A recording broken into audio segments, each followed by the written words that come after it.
nằm bên xa liu ca chi khom khom kịp ta về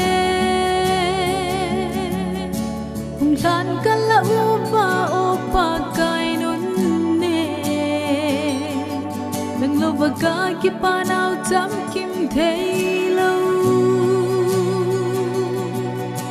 nang ngã con ca cha nô sa gạo khát sẽ bầu na lát sa tên ta sáng chôm chôm ta xa đến ta kia bóng khen găm ta về nay hùng sim phá kia ta viên ô tha nay bên phá gai bên tê cos ni bằng nó là gạo thiên chu hình bóng lá dính tan cả trong chế hù va chú tình lòng khá đến là vợ thầy ta vì nghe Giêsu nó mê lấy mù sợi cả lúc sung ở xếp bố nên xa bằng bếp ly là bạn mấy cô nghìn hình hàng im sen ding ta son sen su bo aka ki lo na di vi na la ving mo ya nei sel tup zing zeng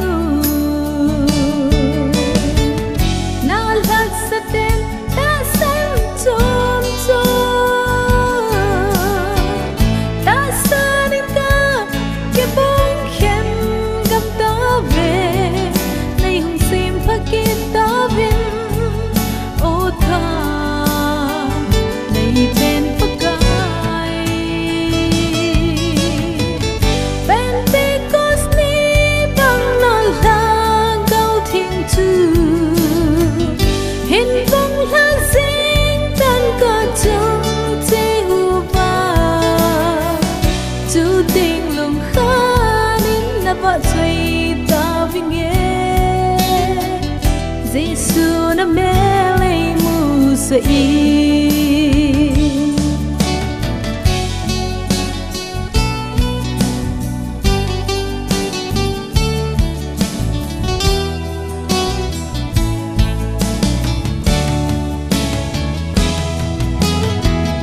na là sa tên ta sáng chôm chôm